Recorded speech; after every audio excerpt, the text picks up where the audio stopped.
Istri saya itu eskal, janggal. Karena janggal kan adat Jawa Timur sopan sekali sama orang tua.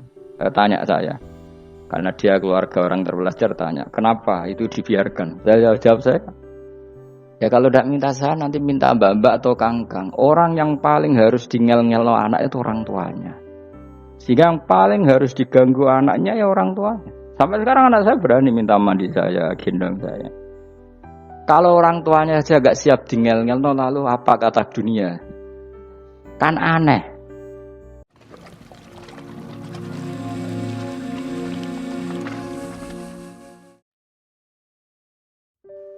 Istri saya itu dari keluarga pondok Jawa Timur. Itu dulu eskal sama saya, janggal. Karena anak saya kalau mau jajan itu saat tidur pun dibangunkan. Pak, bangun, saya minta uang. Itu ya sampai sekarang begitu. Istri saya itu eskal, janggal. Karena janggal kan adat Jawa Timur sopan sekali sama orang tua. Tanya saya, karena dia keluarga orang terpelajar, tanya, kenapa itu dibiarkan? Saya jawab saya, ya kalau tidak minta saya, nanti minta mbak-mbak atau kangkang. Orang yang paling harus dingel-ngelo anak itu orang tuanya. Sehingga yang paling harus diganggu anaknya ya orang tuanya. Sampai sekarang anak saya berani minta mandi saya, gendong saya. Kalau orang tuanya saja gak siap dingel-ngel, lalu apa kata dunia? Kan aneh. Nah, itu ajarannya bapak. Saya dulu bapak Sugeng itu biasa jagoan sama bapak. Ya biasa misalnya saya lesu pak kalau pengen mangan ya cung tuku. Zaman itu pakai motor, pakai sepeda motor biasa sama bapak ke pandangan. Saya sampai sekarang sama anak-anak saya akrab. Karena pikirannya orang tua saya dulu ajarannya yang paling berhak dingel-ngelo anak ya orang tua. Ini kan gak fair, kita sebagai orang tuanya digugah gak terima, kon ngedusi gak terima, kon nyawii gak terima, orang lain disentak suruh nyawii.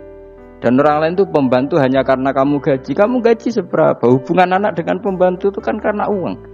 Kamu ingin berbasis hubungan hanya karena itu goblok sekali. Hanya istri saya nerima. Jadi ini bukan berarti saya bikin konsep begitu ya, ini cerita saja. Banyak guru-guru kita termasuk orang tua saya kalau ngajarkan gitu. Tapi ya tentu ada orang yang ngajarkan anak oleh gugah wong tuane pas turu. Ya kalau pas turu ada alternatif ibunya enggak apa-apa, kalau enggak ada ibunya juga enggak ada. Terus alternatifnya orang lain kan buruk sekali. Kalau alternatifnya orang apa? Lain. Tapi orang tua kita kadang kesuwen oleh didik adab berlebihan sampai anti ilmu. Ya itu tadi didik adab tapi anti. Ojo gugah wong tuamu, wong turu ojo digugah. Akhirnya Nyun Sewu minta tonggo, pernah bulik bude yang kadang Nyun Sewu mereka sendiri susah kan, enggak punya uang kan terjadi kacau. Demi adab tapi menghilangkan ilmu. Enggak boleh, nomor 1 itu ilmu baru adab. Coba orang paling berat dingel-ngelo anak harusnya siapa coba? Orang tua. Jadi mestinya pas ke turu digugah ya santai wae, ini sudah tepat.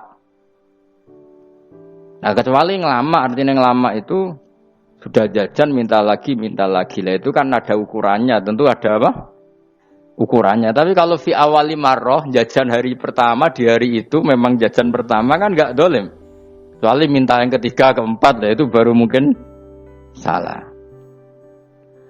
Akhirnya istri saya menerima konsep ala saya ya sekarang ya menerima. Sampai sekarang saya biasa misalnya habis ngajar dari sarang atau ngajar dari Kudus baru datang anak saya rewel minta jalan-jalan ya saya turutin. Karena menurut saya yang paling harus kangelan demi anak adalah orang tuanya, bukan orang lain. Padahal saya punya santri loh. Kalau mau keren-kerenan saya punya semuanya. Tapi itu kan gak hukumnya Allah. Keren itu kan hukumnya manusia. Di santri terus dia ini berhak ngongkon. Itu kan hukumnya manusia. Hukumnya Allah ya gak ada. Hukumnya Allah ya wong tua, be anak-anak be wong tua. Hukum liyane gaweane manusia. Sing penting ku anfusakum wa ahlikum.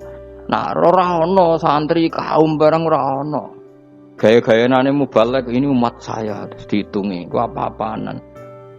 Enggak ada dalam Quran, yang ada ku anfusakum waalaikumsalam. Jadi yang penting hubungan orang tua anak. Baru orang lain itu wa ila adin akhahum huda. Ya itu yang kedua ketiga.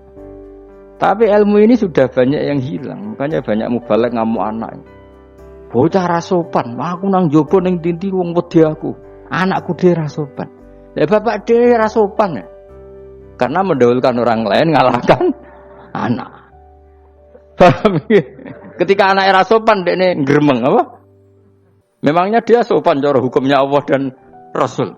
Ketika mendahulukan orang lain itu dalam status hukum Allah dan Rasul dia sudah tidak sopan. Ada dosen ngajar mahasiswanya dengan segala artikulasi terbaik, kemampuan bareng rangno anaknya sampai rasa-rasen. Ya gitulah baca sendiri di buku. Ya gitu. Karena di kampus dapat gaji, nambah anaknya rantuk gaji. Banyak orang mulang ngarepe wong akeh iso tenanan, mulang anake ra tenanan.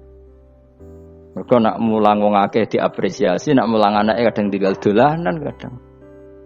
Itu tidak benar, tidak seperti itu Islam mengajarkan. Islam mengajarkan nomor 1 ku anfusakum wa ahlikum, jaga diri kamu dan keluarga kamu. Makanya Rasulullah itu ngajari sholat Hasan Husain diajarin sendiri cucunya, diajak ke masjid diajarin.